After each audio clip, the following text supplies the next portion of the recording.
नाज़रीन आदाब। अवधनामा के प्रोग्राम अखबारों की दुनिया में आपका खैर मकदम है। मैं हूं आपका मेज़बान हारून रशीद। पेश खिदमत है आज अवधनामा में आयतुल्लाह सैयद हमीदुल हसन के किश्तवार सिलसिले कुरान करीम इंसान और इंसानियत के तहत चाहे वरासत वारिस की 87वीं किस्त की तलखीस।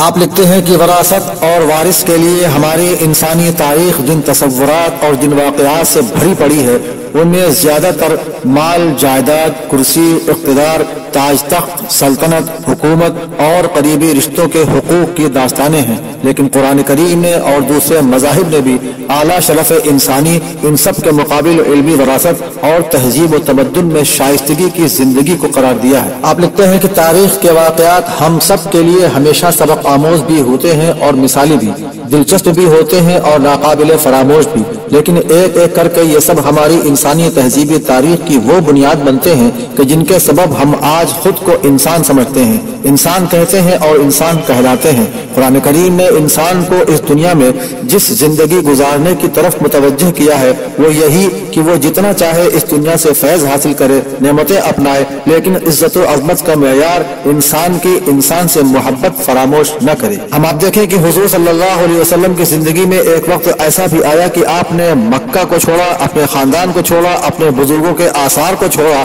लेकिन खुरेजी को पसंद नहीं किया।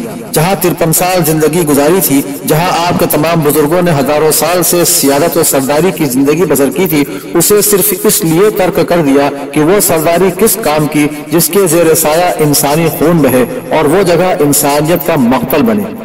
जब तमाम अजमत, तमाम सियादत के अकेले वारिस आप थे तो आपने हिजरत करके बता दिया कि सियादत और सरदारी जगह की पाबंद नहीं होती, शख्सियत और उसके किरदार से वाबस्ता होती है। आपने सिर्फ कौल से नहीं समझाया कि सैयदुल कौम खादिमुहुम या खादिमुल कौम सैयदुहुम, कौम का सरदार उसकी खिदमत गुजार होता है, बल्कि अमल से भी ऐसी जिंदगी पेश की सिर्फ मजहब की बिना पर दुनिया बाद में उनकी अजमत का इकरार न करे, ऐलान इस्लाम से पहले ही उनको सादिक व अमीन कहे, सरदारी की बुनियाद पर नहीं, खानदानी मीरास की बिना पर नहीं, बल्कि इंसानी जिंदगी से करीब रहकर जरूरतमंदों के काम आने वाली जिंदगी की बिना पर। और जब इम्तिहान का वक्त आ जाए कि किसे बचाया जाए, खानदानी ओहदों को या इंसानी हिफाजत को, तो मक्का छोड़ दिया, मदीना अपना लिया कि इंसानियत की आला मंजिलत मिटने न पाए। मदीना है, हुजूर है, मक्के से आकर 5 साल हो चुके हैं और मक्के वाले बार बार यहाँ भी आपको कत्ल कर देना चाहते हैं। आप सिर्फ अपनी और अपने साथ वालों की हिफाजत व जिंदगी की बका के लिए उनसे जंग कर लेते हैं, खुद कोई लश्कर बनाकर उनके मुकाबले के लिए नहीं जाते।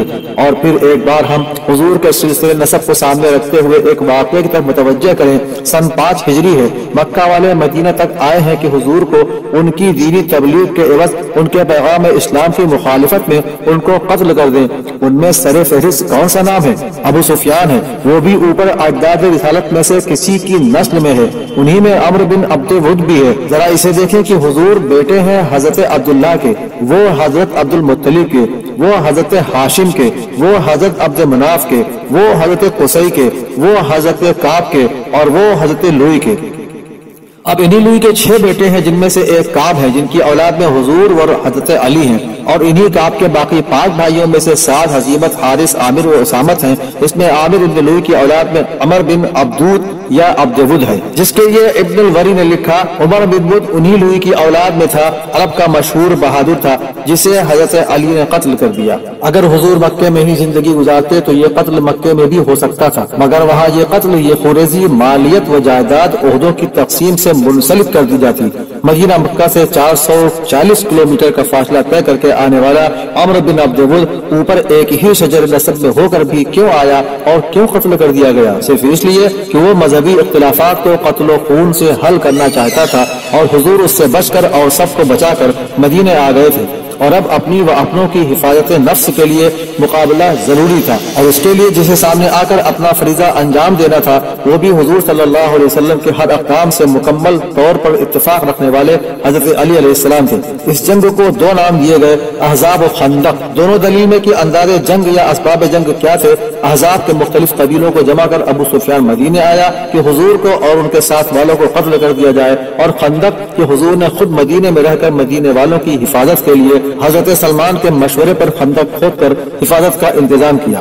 احزاب بھی مکہ والوں کی جارحیت کی دلیل بنا اور خندق مدینہ والوں کے دفاع کی دلیل بنی، اور عمرو بن عبد ود کا قتل اس کے خاندانی شجرے میں اوپر شریک رہنے کے باوجود کام نہ آ سکا۔ دیکھا صرف یہ ہے کہ تہذیب انسانی ہر دور میں اپنی رفتار پر آگے بڑھتی رہی اور اس کے بڑھانے میں ہمیشہ دونوں طرح کے لوگ سامنے آتے گئے، ظالم و مظلوم، قاتل و مقتول۔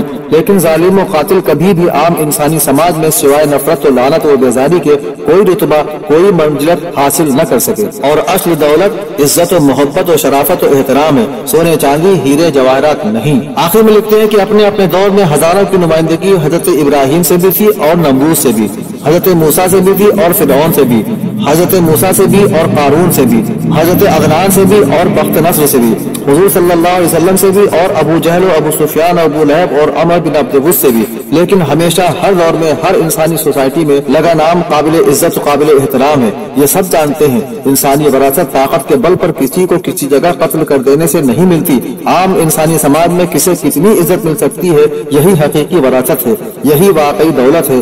آج کی مثال جو صدیوں کے لیے اسی کی تائید کرے گی خود ایک نام سے نمایاں ہے، قاسم سلیمانی۔ دنیا خود ہی بتا رہی ہے کہ کون کس کا وارث ہے، کون کس کا مستحق بنا، محبتیں کس کے لیے، نفرت کس کے لیے۔ یہی ہماری تاریخ تھی اور یہی ہماری تاریخ رہے گی۔